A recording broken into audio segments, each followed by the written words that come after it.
Welcome to Examiner. Today I will discuss MCA entrance exams, their syllabus and preparation strategy. तो सबसे पहले अगर मैं MCA एंट्रेंस एग्जाम्स की बात करूं तो भारत में MCA एंट्रेंस एग्जाम दो बॉडी कंडक्ट करती है। पहला है CVT PG एंड दूसरा है निमसेट। जो CVT PG है वो NTA कंडक्ट करती है और जो निमसेट है वो किसी NITs के द्वारा कंडक्ट की जाती है।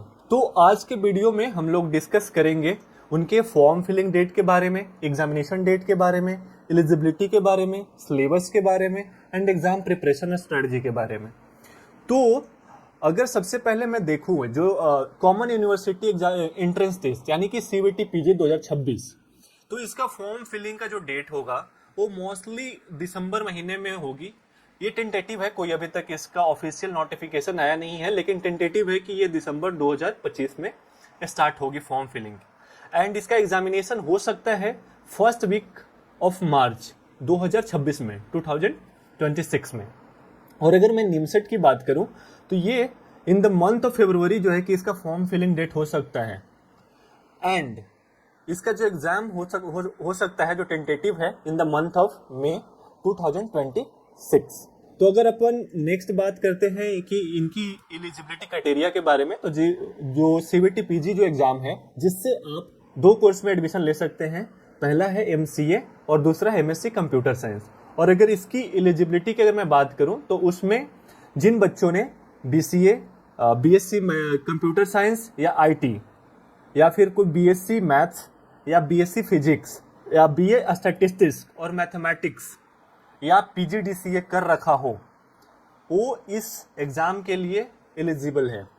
और अगर दूसरा अगर मैं बात करूं निमसेट का, जिसमें सिर्फ आप एक कोर्स में एडमिशन ले सकते हैं जो कि MCA है, उसकी एलिजिबिलिटी क्राइटेरिया ये है कि किसी बच्चे ने आप BCA कर रखा हो या BSc computer science, BSc computer science से IT में कर रखा हो या BSc मैथमेटिक्स कर रखा हो। यहाँ तक हम लोगों ने एलिजिबिलिटी देख लिया। अब अपन देखते हैं नेक्स्ट सिलेबस की अगर बात करते हैं तो CVT PG का सबसे पहले सिलेबस अपन देखते हैं, जिसका कोड होता है SCQ-P09, जिसमें टोटल आपको 75 क्वेश्चंस आते हैं और पर क्वेश्चन का जो मार्क्स होता है वो 4 मार्क्स होता है। अगर आप एक करेक्ट आंसर करते हैं तो आपको 4 मार्क्स मिलते हैं, जो कि टोटल मार्क्स बनते हैं 300, यानी कि 75 क्वेश्चन होते हैं, 75 × 4 इक्वल टू 300 मार्क्स, यानी टोटल वेटेज होता है 300 मार्क्स का। और इसमें निगेटिव मार्किंग होती है 1/4। सपोज कि आपने 4 मार्क्स का कोई क्वेश्चन है, आप सही कर रहे हो तो आपको 4 मार्क्स मिल रहे हैं, लेकिन आप गलत कर रहे हो तो उसका 1/4 मार्क्स डिडक्ट हो जाएगा। 1/4 यानी कि 1 मार्क्स डिडक्ट हो जाएंगे। अगर एक क्वेश्चन गलत तो आपके 1 मार्क्स डिडक्ट होंगे, और अगर एक क्वेश्चन सही तो आपको 4 मार्क्स मिलेंगे। ओके, तो अब अगर अपन सिलेबस की बात करें तो इसमें एक रीजनिंग को इंक्लूड किया गया है, मैथमेटिक्स को इंक्लूड किया गया है और कंप्यूटर के कुछ सब्जेक्ट हैं जिनको इंक्लूड किया गया है। तो रीजनिंग में जो इंक्लूड किया गया है रीजनिंग के अंदर, वो है पहला है थिंकिंग एंड डिसीजन मेकिंग, जिसके अंदर आता है creative thinking, unfamiliar relationship, verbal reasoning, finding pattern trends and assessment of figures and diagrams.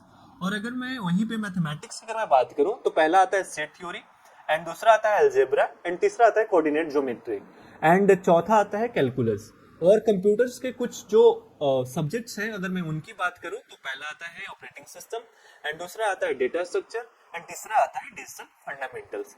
तो ये हमने बात कर लिया CVT PG के बारे में। अब हम लोग देखते हैं निमसेट के सिलेबस के बारे में। तो निमसेट का जो सिलेबस है उसमें उसको 4 कैटेगरी में बांटा गया है। पहला है मैथमेटिक्स, दूसरा है analytical ability and logical reasoning and तीसरा है कंप्यूटर अवेयरनेस एंड चौथा है जनरल इंग्लिश। तो अगर मैं मैथमेटिक्स की बात करूं तो इसमें टोटल नंबर ऑफ क्वेश्चंस जो बनते हैं 50 बनते हैं, यानी कि मैथमेटिक्स से टोटल 50 क्वेश्चन पूछे जाएंगे, लेकिन सबसे ज्यादा वेटेज मैथमेटिक्स का ही होता है, क्योंकि अगर आप एक क्वेश्चन करेक्ट करते हो तो आपको 12 मार्क्स मिलते हैं। अगर मैथमेटिक्स के किसी भी एक क्वेश्चन को अगर आप करेक्ट करते हो तो 12 मार्क्स मिलते हैं, और अगर आप गलत करते हो एक क्वेश्चन मैथमेटिक्स के तो 3 मार्क्स आपके डिडक्ट होते हैं, यानी कि यहाँ पे भी आपको 25% मार्क्स निगेटिव मार्किंग है। एंड जो मैथमेटिक्स का टोटल वेटेज है वो 600 मार्क्स का है। और वहीं पे अगर मैं analytical ability and logical reasoning की अगर मैं बात करूं तो इसके टोटल क्वेश्चन बनते हैं 40, यानी कि 40 क्वेश्चन पूछे जाते हैं, जिसमें इसके मार्क्स मैथमेटिक्स के मुकाबले कम है। क्योंकि अगर आप एक क्वेश्चन एनालिटिकल एबिलिटी के अगर करेक्ट करते हैं, एनालिटिकल एबिलिटी या एंड लॉजिकल रीजनिंग के, तो आपको 6 मार्क्स मिलते हैं। एंड वहीं पे अगर आप एक क्वेश्चन गलत कर देते हैं इनके, तो आपके 1.5 मार्क्स डिडक्ट हो जाते हैं, और इसका टोटल वेटेज होता है 240 मार्क्स। और वहीं पे अगर हम कंप्यूटर अवेयरनेस की बात करें तो इससे 20 क्वेश्चन पूछे जाते हैं, और ये जो है एक क्वेश्चन के लिए ये भी 6 मार्क्स देते हैं। अगर आपने एक क्वेश्चन सही किया तो 6 मार्क्स आपको मिल जाएंगे। अगर वहीं पे अगर आपने गलत कर दिया तो आपके 1.5 मार्क्स डिडक्ट हो जाएंगे, और इसका टोटल वेटेज होता है 120 मार्क्स। और जनरल इंग्लिश की अगर मैं बात करूं तो यहाँ पे 10 क्वेश्चन पूछे जाते हैं जनरल इंग्लिश से, और अगर आपने एक क्वेश्चन जनरल इंग्लिश के सही किए तो आपको 4 मार्क्स मिलते हैं, और अगर आपने गलत किया तो आपके 1 मार्क्स डिडक्ट हो जाते हैं, और इसका टोटल वेटेज होता है 40 मार्क्स। यानी कि जैसा कि सीबीटी पीजी में था और वैसे ही निमसेट में है कि दोनों जगह पे आपके 25% मार्क्स डिडक्ट हो जाएंगे अगर आपने कोई भी क्वेश्चन गलत किया तो। ओके, अब हम लोग बारी बारी से इन सभी जो 4 पार्ट्स में डिवाइड किए गए सिलेबस, इनको हम डिटेल्स में देखते हैं कि इसके अंदर क्या क्या पूछे जाएंगे। तो मैथमेटिक्स के जो 50 क्वेश्चन पूछे जाएंगे उसके जो टॉपिक्स हैं वो पूछे जाएंगे सेट थ्योरी से, प्रोबेबिलिटी एंड स्टैटिस्टिक्स से, अलजेब्रा से, कोऑर्डिनेट ज्योमेट्री से, कैलकुलस से, वेक्टर से, ट्रिग्नोमेट्री से। एंड जो कंप्यूटर अवेयरनेस के जो 20 क्वेश्चन पूछे जाएंगे वो पूछे जाएंगे कंप्यूटर ऑर्गेनाइजेशन से, डेटा रिप्रेजेंटेशन से, एंड डिजिटल लॉजिक से, एंड बुलियन अलजेब्रा से।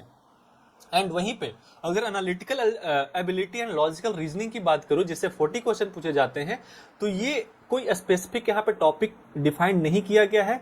ये लोग वहां पे पैसेज के रूप में आपको एक एनालिटिकल एबिलिटी को आपको चेक कर सकते हैं, एक पैसेज दे सकते हैं, और उस पैसेज से कुछ क्वेश्चन आपको पूछा जा सकता है जिससे आपकी एबिलिटी एंड लॉजिकल रीजनिंग को चेक किया जा सके। ठीक है, अगर वहीं पे जनरल इंग्लिश की अगर मैं बात करूं तो वहां पे 10 क्वेश्चन पूछे जाएंगे, जहां पे जिसमें general understanding of English language होनी चाहिए, comprehension, vocabulary, basic English grammar. Basic English grammar का मतलब यह है कि like uses of correct forms of verbs, preposition and articles. उसके बाद वर्ड पावर पूछे जा सकते हैं, synonyms and antonyms, meaning of words and phrase, technical writing etcetera.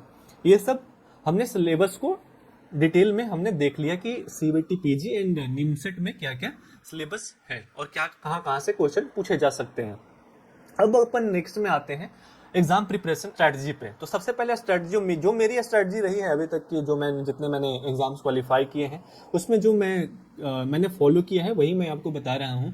पहला है कि सबसे पहले आप अपने सिलेबस को कंप्लीट कर लीजिए, और उसके बाद अपन जो उस सिलेबस में लाइक कि आपने कोई एक टॉपिक कवर किया, कि हमने सपोज कि कोई एक कंप्यूटर साइंस का हमने डेटा स्ट्रक्चर कवर कर लिया, तो हम लोग क्या करेंगे कि डेटा स्ट्रक्चर से रिलेटेड जो भी पीवाईक्यूज अवेलेबल है उसको हम लोग लगा लेंगे, जितने भी पीवाईक्यूज अवेलेबल है। अगर सीबीटी पीजी की अगर मैं बात करूं, जो होल सिलेबस है उसका सारे का एमसीक्यू मिक्स फॉर्म में लगाना है। मतलब कि जैसे आप एक एग्जाम लिखते हो, एक टेस्ट लिखते हो, उसी प्रकार से प्रॉपर एक टेस्ट का आपको टाइमिंग फिक्स करना है कि ओके इतने घंटे का एग्जाम होता है मेन एग्जाम में, तो हम भी इतने घंटे ही बैठ के मॉक टेस्ट लगाएंगे। ठीक है, उसके बाद रिवीजन की बात आती है। अब आपको क्या करना है कि सपोज कि आपने कोई एक सिलेबस का कोई एक डेटा स्ट्रक्चर कंप्लीट कर लिया, ठीक है। अगर नेक्स्ट हम लोग क्या कर रहे हैं कि हम लोग ऑपरेटिंग सिस्टम हम लोग पढ़ने वाले, तो हम लोग ऑपरेटिंग सिस्टम अगर पढ़ रहे हैं तो उसके साथ साथ हमारा जो हमने पीछे कवर किया है डेटा स्ट्रक्चर, तो उसको साथ साथ हम लोग रिवाइज भी करते रहें। तो ये हमारा प्रिपरेशन स्ट्रेटजी है, और इससे हम एक अलग से, ये एक बहुत छोटी सी वीडियो में कवर नहीं हो पाएगी, एक बहुत बड़ी वीडियो बनेगी। तो हम लोग प्रिपरेशन स्ट्रेटजी को हम लोग एक बहुत डिटेल्स में आने वाले वीडियो में भी देखेंगे।